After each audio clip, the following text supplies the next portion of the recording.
One of the areas of the book that I really enjoyed is when you got into extra virgin olive oil, and you went deep into that subject and covered quite a bit. So let's talk about why this is such a quote unquote superfood. And some of the area that I found really interesting within that is how we really need to go to the source and figure out quality, because there are these companies out there that are, for lack of a better word, watering down their oils. Yeah, olive oil was a good one because culturally, the UK and US, Canada hasn't used olive oils. It was only in pharmacies and things, to wash your ears out when I was a kid. And it's only the last 20 years or so that they've become mainstream. And, they're now produced in California or a place like this. But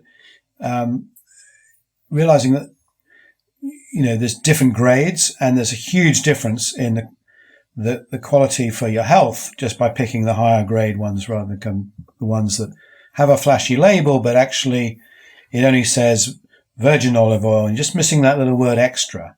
And that difference make 100-fold difference to the polyphenol counts just by changing the acidity of the oil and the purity of it. And so that's one thing to look out for.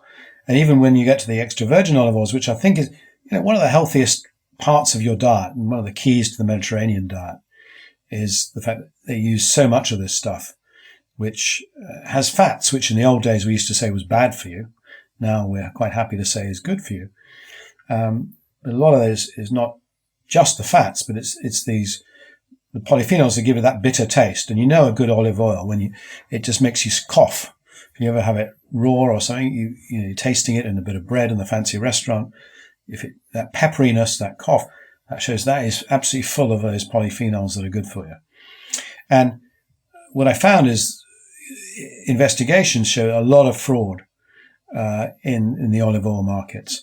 And so you should always buy your olive oil from somewhere you trust, where it comes from a single place, not a mixture of oils, and where the country of origin, because otherwise it's really hard to trace this stuff, and they could have added in all kinds of impurities.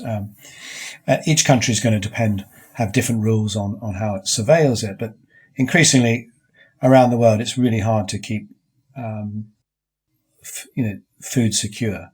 So get your sources, know what it tastes like, and pay a little bit extra for it. It'd be well worth it. You mentioned the importance there, having that extra word extra in front of virgin olive oil. How does that differ when it comes to processing versus not having that? Well, it's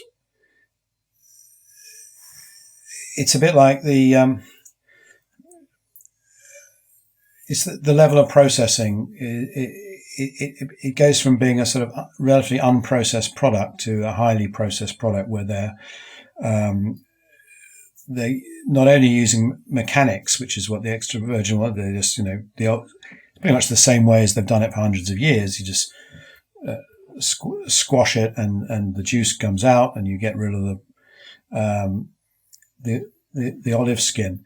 But they start to use chemicals and wash it away, and the pH changes, so they sort of have to change the acidity to extract it. So they're extracting the hard to get stuff, sort of residue from the high quality ones, and that's what they use, and that's even slightly better than the next grade down, which is just olive oil, which is really the scrapings of all the rubbish that you get in any form. So it's bits of the stone, bits of it, and they can add all kinds of other stuff to it. So, but you can simply taste the difference, if you put the three of them together, completely different. But most people don't know that because, there isn't a tradition of olive oil. But in Italy, no one would buy their olive oil from a supermarket. They say only tourists do that. They buy it from someone they know and they go to and they trust, because they know even in Italy, there's a lot of fraud and sticking labels on Greek olive oil and calling it, Italian and Spanish and Moroccan and, whatever. So lots of trickery around. And you're a fan of cooking with olive oil, which is different than the common opinion in the health and wellness space. So talk about why this is, because a lot of people say it goes rancid or it goes beyond the smoke point when we cook with it.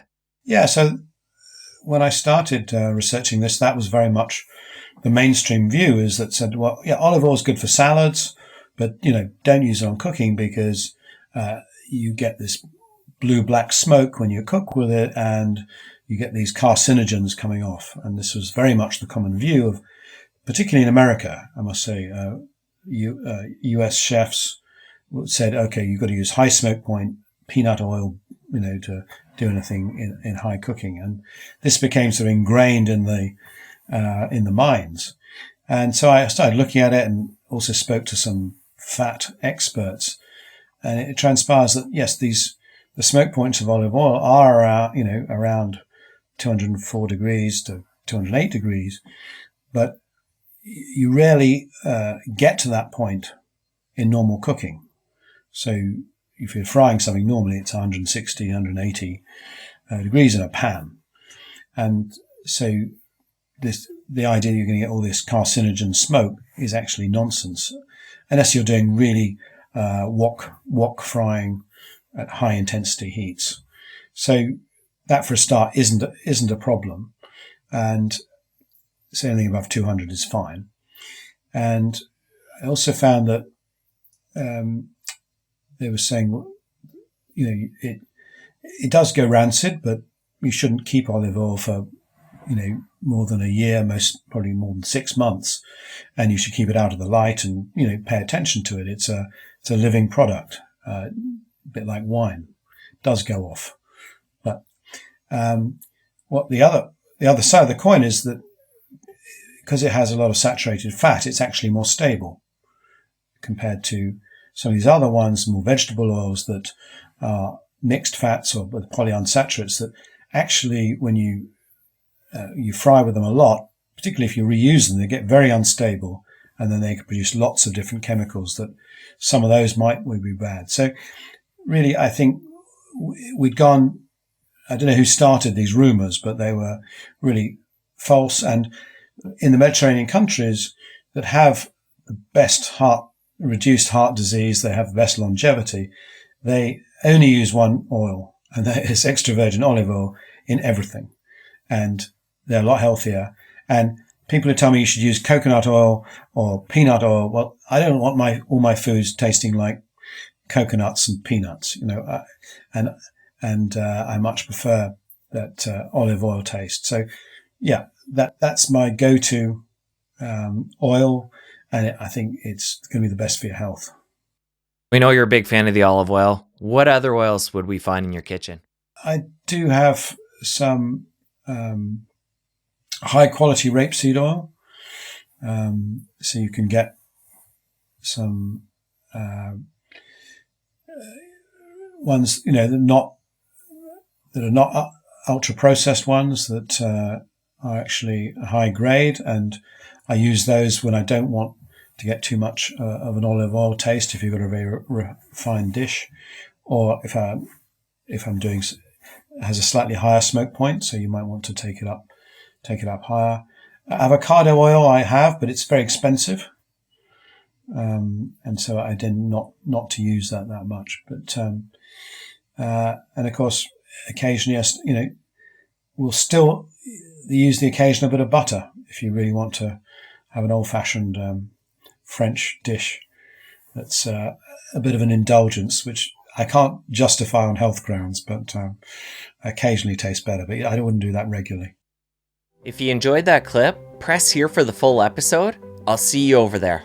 I think we've gone far too far the wrong way, and we need to get back to much more natural methods, certainly. That's my go-to oil, and I think it's going to be the best for you.